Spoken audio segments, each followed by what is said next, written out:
नमस्कार, आप देख रहे हैं यूथ इंडिया एनटीवी और मैं हूं आपका दोस्त राजा पांडे। मनीष कश्यप के जितने भी विरोधी हैं ना, उन लोगों का मत मारा गया है। कब क्या बोलते हैं कुछ समझ में नहीं आ रहा है। पागल हो गए या कहे तो पगला गए हैं, घबरा गए हैं मनीष कश्यप के पॉपुलैरिटी देख करके। उनको कुछ समझ में ही नहीं आता है कब क्या बोलते हैं, बहकावे में कुछ भी बोल देते हैं। आपको पता ही है, मनीष कश्यप के परम या कहे तो कट्टर दुश्मन तेजस्वी यादव के परम मित्र स्टालिन के बेटा उदयनिधि स्टालिन ने हिंदू धर्म, सनातन धर्म के बारे में बहुत ही बड़ा विवादित बयान दिया।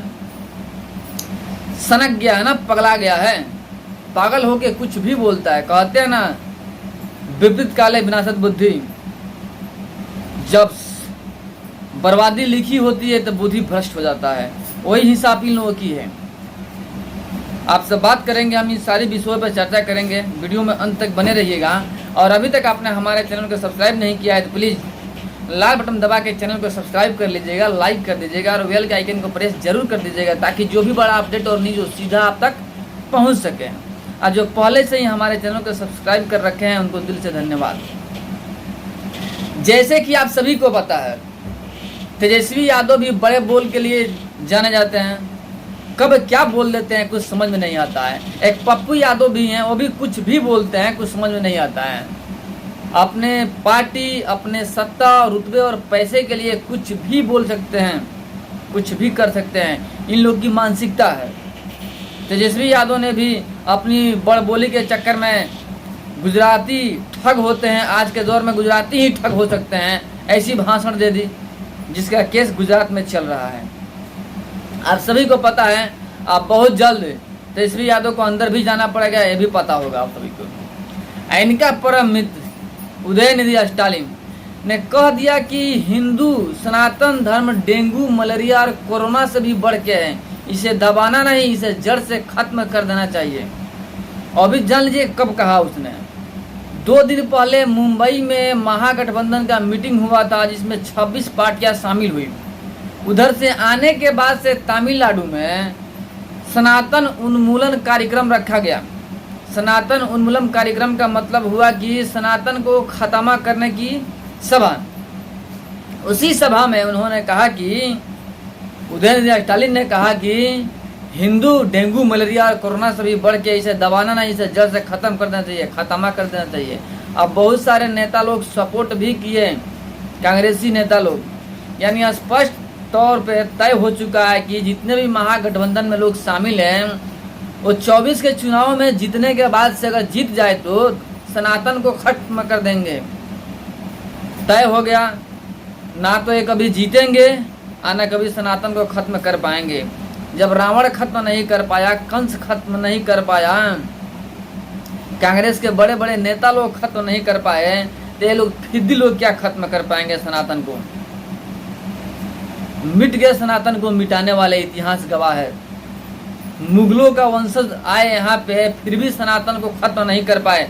डरपोक थे कुछ लोग जो कि चेंज हो गए।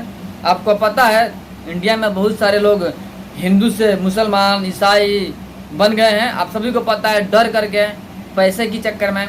ऐसे बहुत सारे हैं जो कि अपने आप को बेच दिए पैसे के चक्कर में, डर के चक्कर में। लेकिन फिर भी जो कट्टर हिंदू है, जो प्योर हिंदू है, सनातनी है, वो सनातन ही रहा, डरा नहीं।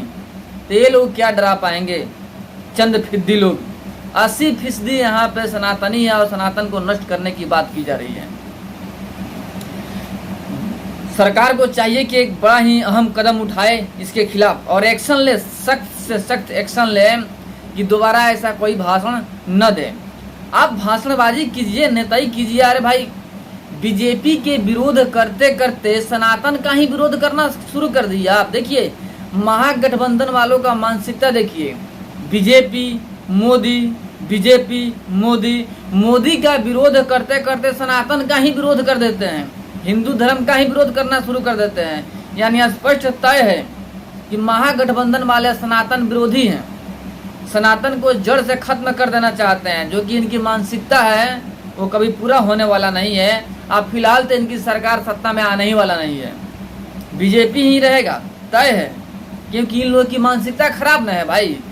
जो सनातन को मिटाने की कोशिश करेगा वो मलिया मिट हो जाएगा। इतिहास गवाह है। इन लोगों का भी 24 के चुनाव में वही होने वाला है, मलिया मिट हो जाएंगे। और सनातन को साथ लेके चलने वाला आगे होगा, यानी बीजेपी। मोदी की अगुवाई में देश आगे बढ़ेगी और तरक्की करेगी, क्योंकि मोदी जी सभी धर्मों के बारे में सोचते हैं। इन जैसे घटिया लोग नहीं कि सभी धर्मों को छाट करके यही लोग न कहते हैं कि मोदी जी जातिवादी बात करते हैं। तो इनके मुख में का ताला लग गया है। अभी जब उदयनिधि स्टालिन ने सनातन धर्म को खत्म करने की बात की, कि कहाँ है केजरीवाल, कहाँ है ममता बनर्जी, कहाँ है पप्पू यादव, कहाँ तेजस्वी यादव, कहाँ नीतीश कुमार, कहाँ उदय ठाकरे, कहाँ है लोग? कोई बोल नहीं रहा है, डर रहे हैं ना, महागठबंधन है, मुंह नहीं खोलेंगे। लेकिन एक बात बता दें आपको हम कि 13 जुलाई को पटना में एक सभा हुआ था, जिसमें कि नियोजित शिक्षक, लाभार्थी और बीजेपी वाले साथ में अनशन कर रहे थे, उन्हें सभा कर रहे थे शांतिपूर्ण तरीके से, जिसमें बीजेपी नेताओं को, एमएलए को दौड़ा दौड़ा कर मारा गया नीतीश सरकार द्वारा। इसकी आवाज़ संसद में उठी। जो यहाँ पे पिटाए थे उन्होंने कहा स्पीकर से कि आपकी जिम्मेवारी है हमारी सुरक्षा, वहाँ पे हमें सुरक्षा नहीं मिला, हमें दौड़ा दौड़ा कर मारा गया, हम एमपी एमएलए हैं तब भी। इन सारी बातों को एक्शन लेते हुए दिल्ली सरकार ने बिहार से डीएम, एसपी, डीजीपी, इन सभी मिलाकर के 7 लोगों को समन भेजा है, दिल्ली बुलाया है पूछने के लिए क्या आखिर लाठीचार्ज करने की पावर कैसे हुई और किसने ऑर्डर दिया लाठीचार्ज करने का। अगर खुलासा हो जाता है कि नीतीश और तेजस्वी ने ऑर्डर दिया है लाठीचार्ज करने की, तो इनकी खैर नहीं। नीतीश और तेजस्वी का जेल जाना तय सुनिश्चित है, सीट भी जाएगा। लोकसभा अध्यक्ष, लोकसभा के जो स्पीकर हैं, उनकी जिम्मेवारी है और जिम्मेवारी निभाते हुए इन लोगों की सदस्यता रद्द हो जाएगी अगर इन्होंने ऑर्डर दिया होगा तो। अब डीजीपी, एसपी सबको मिलाकर 7 आदमी को बुलाया गया है दिल्ली में, बिहार से, पटना से। जवाब मांगा गया है। अब जवाब क्या होता है पता चल जाएगा, लेकिन फिर भी निर्णय जो भी आए, लेकिन फिलहाल तो तेजस्वी यादव की हालात खराब है। गुजरात का भी फैसला आने वाला है और जो सीबीआई ने land job for land scheme में जो घपाले पर नाम आया है सीबीआई के चार्जशीट में, वो भी आगे बढ़ने को है। अब बहुत जल्द केस का खत्म होने वाला है और जितने भी मनीष कश्यप के विरोधी हैं, देखिए सभी के मत मारे गए हैं, कुछ ना कुछ बोल ही दिए हैं। गरीबों की बद्दुआ लगा, हाय लगा और इन लोगों का मुंह बहक गया। अपना पतन खुद सुनिश्चित कर लिए ये लोग, हड़बड़ाहट में अपना पतन खुद सुनिश्चित कर लिया। अब बहुत जल्द इन लोगों का पतन होना तय है, सुनिश्चित है कि अब पतन हो ही जाएगा और मनीष कश्यप बहुत जल्द से बाहर आ ही जाएंगे, क्योंकि उनके साथ में गरीबों की दुआ है, मजदूरों की दुआ है, इसलिए बाहर आ जाएंगे। और जो उनके विरोधी हैं वो जेल जाएंगे। बाकी आप लोग क्या सोच रखते हैं मनीष कश्यप, तेजस्वी यादव और स्टालिन के बेटा उदयनिधि स्टालिन के बारे में, कमेंट में बताइएगा जरूर। फिर मिलते हैं आपसे एक बड़े अपडेट और एक बड़े न्यूज़ के साथ में, तब तक के लिए जय हिंद।